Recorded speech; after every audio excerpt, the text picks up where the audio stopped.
Vietnamese second beef. Really fancy today. I have like I'm using New York steak to do second beef. Hôm nay mình sẽ làm cái món gọi là cái bò lúc lắc các bạn. Cái bò lúc lắc này thì hôm nay mình sẽ dùng thịt bò ngon nha các bạn. So the ingredients for the second beef is I have 2 pieces of New York steaks. That's with bone in. I'm gonna remove the bone and just using the meat. And then over here I have bell pepper. I have red bell pepper, yellow bell pepper, and some white onion and some green onion over here. And then I have salad, garlic, and a little bit of sliced salad. And then here I have some the bottom of the green onion. I cut into a little string, and then I put it in the soak it in the cold water, so it's kind of curly, looking good. And then for the veggie today, I have red leaf, some tomato and cilantro. Over here I have some marinated sauce. Nguyên liệu hôm nay để làm cái bò lúc lắc á các bạn, thì mình có hai miếng thịt bò này ngon lắm nha các bạn. Nó gọi là New York steaks. Cái New York á là nó có cái gân á mấy bên này nè, rất là ngon. Thì hai cái miếng thịt bò này là khoảng chừng 1 kg thịt nha các bạn. And ở đây thì mình có thêm 2 trái ớt chuông vàng với lại ớt chuông đỏ. Mình có thêm 1 miếng củ hành trắng. Rồi ở đây thì mình có hành lá. Bên đây thì mình cắt sẵn hành tím băm nhỏ nhỏ với lại tỏi. Còn đây hành tím mình cắt miếng mỏng. Còn cái này á, thì cái hành lá các bạn ở dưới á, mình cắt sợi mình bỏ vô ngâm nước lạnh để cho nó cuốn lại cho nó đẹp.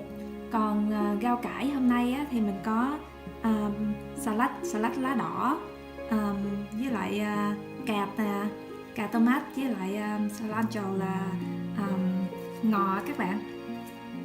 Okay, let's get started. I'm gonna cut out the meat, and then I'm gonna have to marinate the meat, and then we're gonna start with the vegetable. Bây giờ để bắt đầu đó các bạn, thì mình sẽ cắt thịt bò ra trước.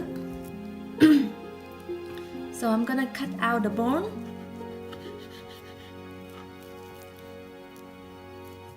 Really skinny bone. I mean, it's not much.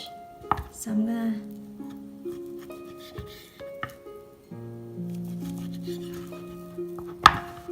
Yep, you can see the beef is really good. So here's the bone. I'm not going to use that. So I'm gonna leave the fat on because, you know, when it cooked, it seemed to be more juicy, and the taste is better. The taste is good.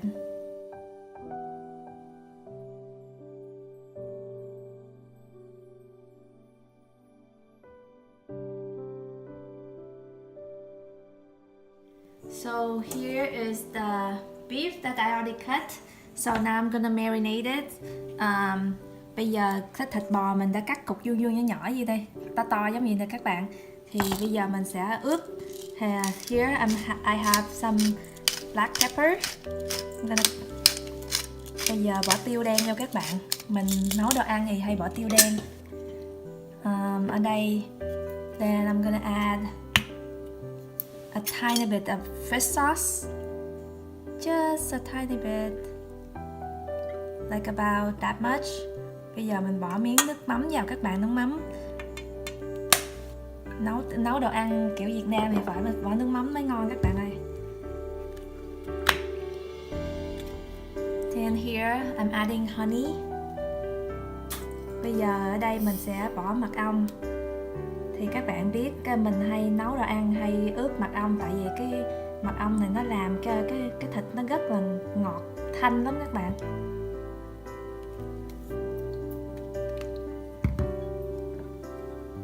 And here I'm also adding hoisin sauce. Ở đây mình sẽ bỏ luôn cái này là dầu hào á các bạn. Mình sẽ bỏ 2 muỗng dầu hào. I'm gonna add 2 tablespoons of oyster sauce. Then here I'm also adding a little bit of soy sauce. Bây giờ mình bỏ thêm nước tương vào cho các bạn 1 muỗng thôi.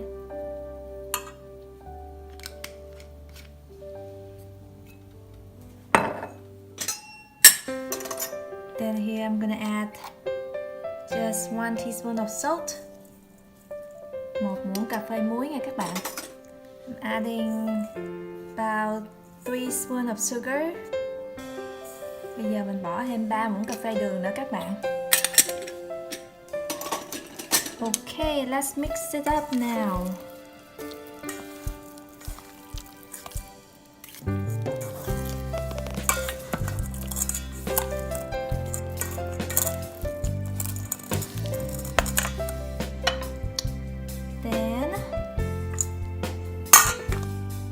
Also add a little bit of garlic.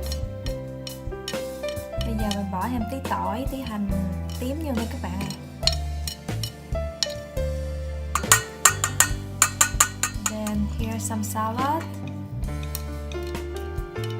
Giờ hành tím mà mình cắt miếng to to này mình bỏ vô luôn. Okay. All looking good.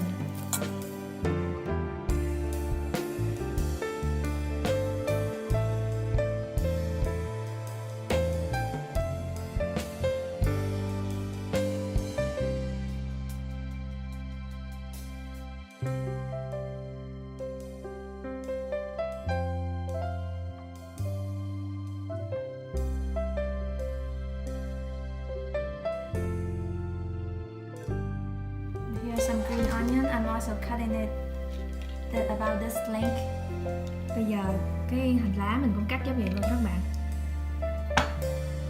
Hey guys, so I'm gonna also cut my lettuce just to make sure everything is ready when I'm done cooking, because you know you want to serve this while it's hot, because the beef, otherwise the beef gonna dry out and it's not as juicy. Bây giờ mình cắt luôn cái salad này các bạn, để sẵn để khi mà mình nấu xong cái thịt bò á, thì mình ăn nó nóng luôn để cho nó ngon.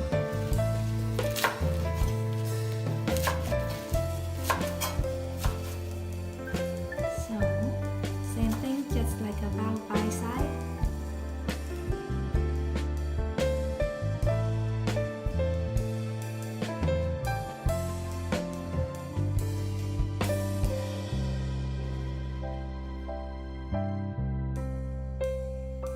Hey guys, so I'm gonna also making vinaigrette for the lettuce or for the veggie for the salad.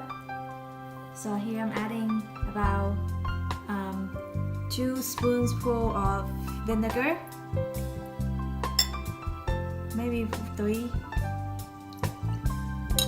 Bây giờ mình làm thêm cái nước sốt mà hồi nữa mình nước giấm mà hồi nữa mình trộn trong cái salad đó các bạn. Here I'm adding half, just a tiny bit, half about 1/3 of the spoon of salt.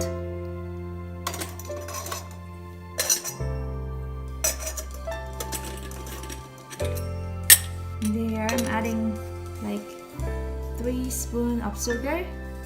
Bây giờ mình bỏ miếng đường, 3 cái muỗng cà phê đường này các bạn, với lại 1/3 muỗng muối vào cái nước giấm này. And then also adding some black pepper. Cái nước giấm này nè các bạn, để hồi nó mình trộn vô với salad á. Okay, so everything is ready. Now I'm gonna cook the meat. Bây giờ mình làm xong hết rồi các bạn.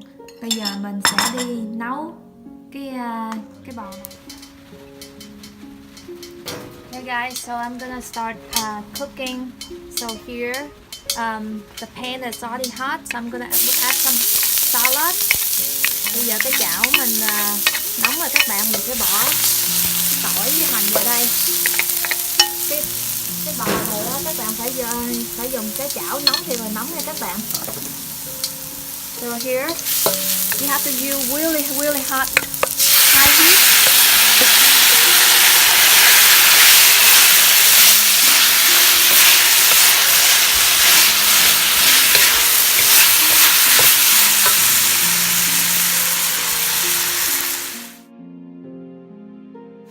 Bây giờ nó gần chín rồi các bạn, cái thịt nó rất là juicy, nó rất là nước, còn nước ở trong nó rất là ngon.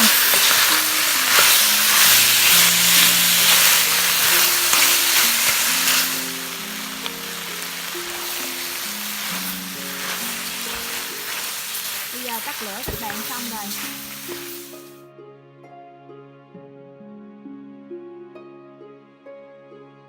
Hey guys, this is our second beef or bò lúc lắc các bạn.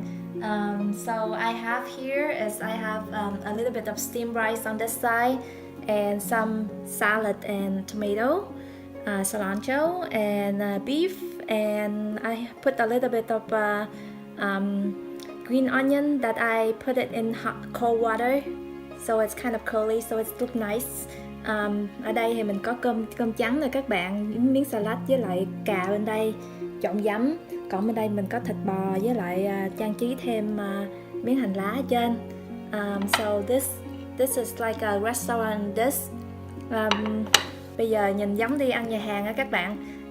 So this also look really fancy. I mean it's already fancy because you know it's steak.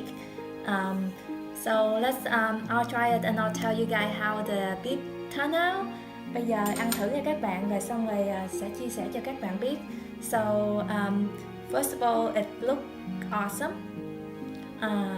I can tell the beef is really juicy because you know it look really juicy right here. Bây giờ mình ăn thử các bạn. So here I'm gonna take out some beef. I'm gonna cut it out so you can see the inside.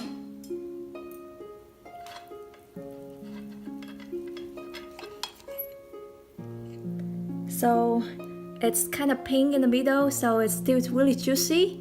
It's really good. Bây giờ mình ăn thử các bạn ơi. Ở trong á thì còn màu hồng, nó rất là ngon, nó không có bị khô.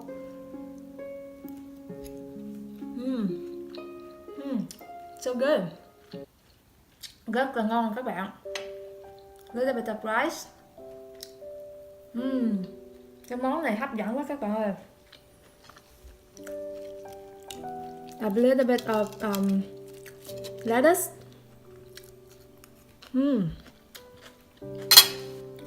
All the taste together, so awesome, so good.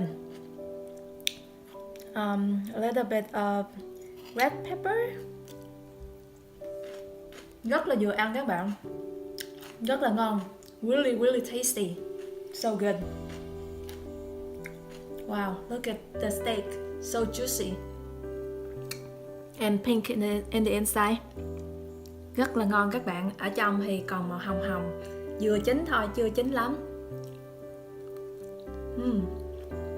I love it. My favorite dish. Ăn rất là ngon các bạn.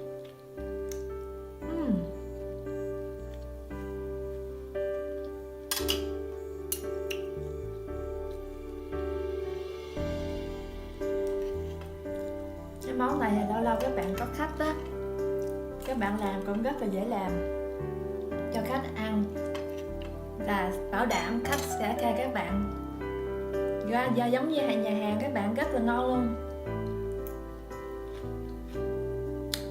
So I hope you enjoyed my second beef today and the recipe is not too hard. If you do enjoy the video, please give the video a thumbs up and remember to subscribe my channel. Thank you so much for watching and I will see you on my next video. Bye bye.